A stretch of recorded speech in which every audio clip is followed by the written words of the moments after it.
Salam sukses. Ternyata peta politik setelah pemilihan presiden atau Pilpres 2024 malah semakin dinamis dengan menguatnya isu mengenai skenario pembentukan koalisi besar jangka panjang. Hal ini pun banyak menuai berbagai tanggapan termasuk kritikan, baik dari para partai senior maupun pengamat politik seperti dari PKB misalnya, ada Sudirman Said, dari Golkar Airlangga Hartarto, dari PAN Zulhas, dan pengamat-pengamat politik lainnya. Coba kita cek aja videonya. Sudah ada yang membuat skenario bahwa keadaan ini akan berlangsung selama 20-25 tahun. Bahkan sudah mulai ada bisik-bisik, sudah seluruh partai dimasukkan ini dalam satu koalisi besar, permanen, jangka panjang, tinggal satu atau dua ditinggalkan di luar itu. Ini satu etikat yang sangat buruk. Cocok. Nah, Jadi koalisi. Hah? Ya, saya hanya bilang cocok gitu. Terserah kepada ketua-ketua partai atau gabungan partai. Kita juga cocok. Untuk kebaikan negara, untuk kebaikan bangsa, untuk kebaikan rakyat, hal yang berkaitan bisa dimusyawarahkan itu akan lebih baik. Ya. Nah, kalau sekarang kemudian muncul gagasan kembali tentang koalisi besar, kita bisa membaca arahnya seperti yang akan terjadi 2014.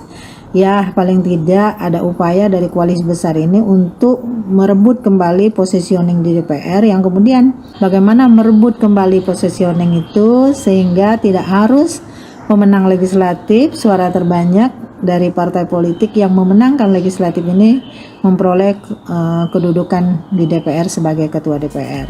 Jadi koalisi besar itu penting karena Indonesia ini negara besar dan koalisi besar itu sangat diperlukan agar kita bisa menerobos tantangan-tantangan yang ada, yaitu ketidakpastian baik itu di global maupun terkait dengan cuaca dan terkait dengan apa yang Indonesia harus lakukan dalam situasi yang penuh ketidakpastian. Check and balance adalah sesuatu yang niscaya dalam demokrasi ya. Monggo yang ingin membentuk koalisi besar itu sah, karena memang kalau kita lihat sistem Bang Doli selalu mengatakan bahwa tidak ada oposisi sebetulnya dalam sistem pemerintahan di Indonesia, adanya legislatif, tapi kita juga tahu betapa legislatif dalam beberapa hal bisa lumpuh ya, sehingga tetap perlu ada terminologi oposisi dalam rangka untuk menegaskan bahwa ada check and balance, ada kontrol kepada pemerintah. Saya menyatakan proposalnya Mas Anies Baswedan beda dengan proposalnya Pak Prabowo. Proposalnya Mas Ganjar beda dengan proposalnya Pak Prabowo. Sehingga sebaiknya beri kesempatan kepada yang menang untuk memimpin, dan mereka yang belum menang maka menjadi oposisi yang kritis, konstruktif, tetap membangun tapi dari luar.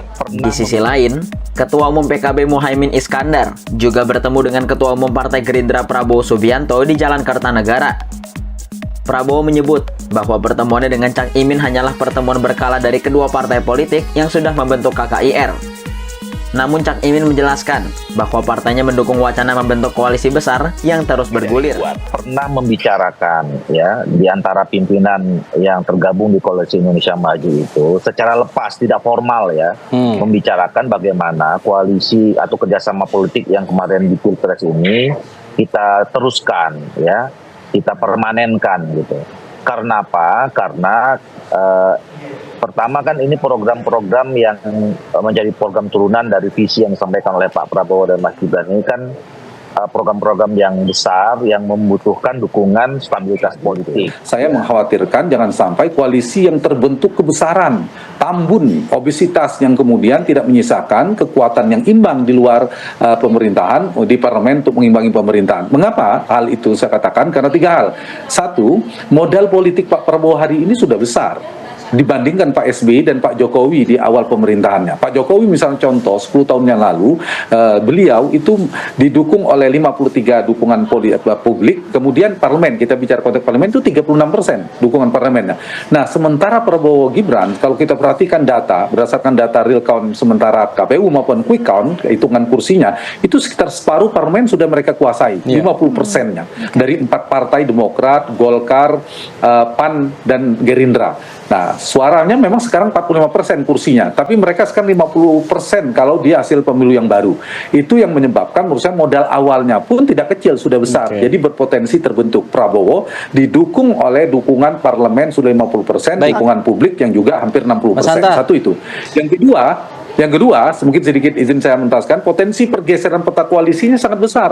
Kita lihat dari karakter partainya. Kita lihat misalnya kita mulai dari PKB dan P3. DNA politik partai ini saya sulit membayangkan bahwa PKB akan di luar pemerintahan. Jadi menurut saya akan terwujud, soal waktu saja. Mas Hanta. Ya, kita sudah biasa menghadapi lebih besar lagi pada waktu itu. Di mana Golkar, Gerindra, PAN, PKB, P3, PBB dan sebagainya. Jadi buat PDI Perjuangan sendiri hal ini sama sekali tidak ada pengaruh. Kenapa tidak ada pengaruh? Karena kita sudah terkonsolidasi dengan begitu baik dan kemudian sudah mempunyai banyak pengalaman, bukanlah hal yang sulit gitu loh. Nah, rasa percaya diri itu tinggi di korps PDI Perjuangan.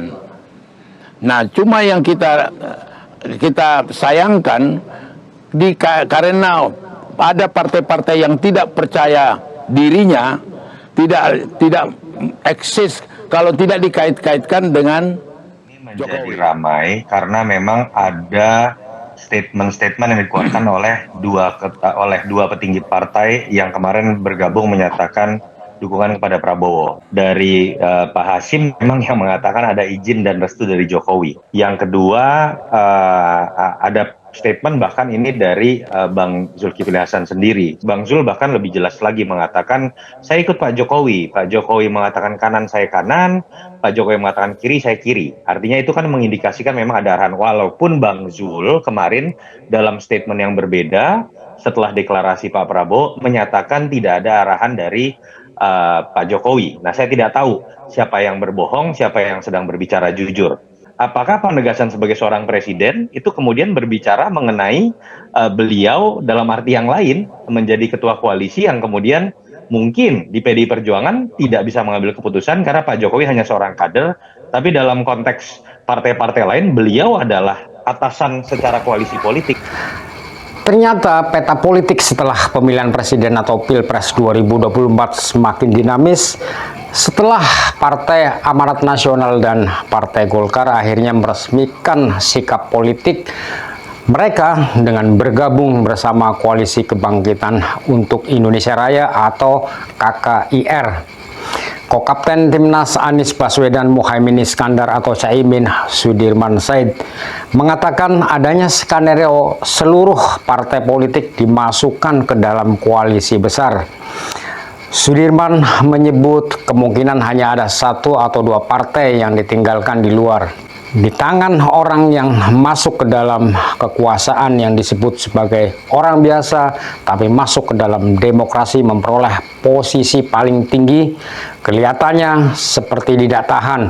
Barangkali kalau biasanya sehingga tidak paham bahwa mana kekuasaan itu bukan hanya soal diskresi, tapi juga soal tanggung jawab. Sudirman mengatakan juga di luar sudah ada yang membuat skenario bahwa keadaan ini akan berlangsung selama 20 hingga 25 tahun ke depan. Bahkan sudah mulai ada yang bisik-bisik bahwa untuk jangka panjang seluruh partai nanti dimasukkan saja dalam satu koalisi besar dan permanen. Lalu kemudian tinggal 1 atau 2 partai ditinggalkan di luar koalisi. Sementara deklarasi PAN dan Golkar ini adalah sebagai tanda bukti telah bergabung dengan KKIR, di mana PAN dan Golkar ikut menaikkan fakta kerjasama politik tersebut. Fakta itu diteken oleh 4 ketua umum partai politik masing-masing, yakni Muhaimin Iskandar dari Partai Kebangkitan Bangsa atau PKB, Zulkifli Hasan dari PAN, dan Airlangga Hartarto dari Golkar, serta Prabowo dari Gerindra. Dengan dukungan Partai Golkar dan PAN terhadap Prabowo Subianto juga membuat peta koalisi menjadi semakin jelas. Banyak partai menduga ini adalah hasil dari tangan Jokowi di balik koalisi besar itu. Jokowi juga kerap mengajak Prabowo ikut dalam kunjungan kerja. Hal itu dianggap sebagai sinyal dalam bentuk dukungan terselubung dari Jokowi kepada Prabowo. Zulhas menyampaikan bahwa ini untuk kepentingan bareng-bareng, kebersamaan, komitmen, kebangsaan di bawah komando Pak Jokowi sebagai jalan tengah untuk memajukan Indonesia. Hal ini juga dikomentari oleh pengamat politik Lely Aryani yang mengatakan paling tidak ada upaya dari koalisi besar itu untuk merebut kembali positioning di DPR, sehingga tidak harus pemenang legislatif dengan suara terbanyak bisa memperoleh kedudukan di DPR sebagai ketua DPR. Sementara pendapat terpisah dari ketua DPP PKS Mardani Alisera mengatakan monggo silahkan kalau mau membentuk koalisi besar. Tapi yang lebih penting kita pahami adalah karena proposal Anies berbeda dengan proposal Prabowo. Begitu juga dengan proposal Ganjar juga berbeda dengan proposal Prabowo. Sehingga sebaiknya beri kesempatan yang menang untuk memimpin dan mereka yang belum menang tetap menjadi oposisi, tetapi tetap yang membangun. Pakar politik Hanta Yuda juga ikut mengomentari, katanya malah khawatir dengan partai koalisi yang dibentuk menjadi kebesaran, tambun, dan bahkan obesitas. Sementara politisi senior PDIP Pandana Baban menanggapi ini katanya sudah terbiasa dan punya pengalaman masa lalu yang sama di mana pada saat itu ada koalisi lebih dari 5 partai sehingga ini buat PDIP tidak ada pengaruh. Analis politik Carta Politika yang juga sama ikut mengomentari bahwa memang ada indikasi jelas ketika Bang Zul mengatakan saya ikut Pak Jokowi. Pak Jokowi ke kanan, ya saya juga ikut ke kanan. Dan Pak Jokowi ke kiri, saya pun ikut ke kiri. Itu kata Bang Zul. Demikianlah kira-kira ulasan yang bisa saya sampaikan. Terima kasih dan salam sukses.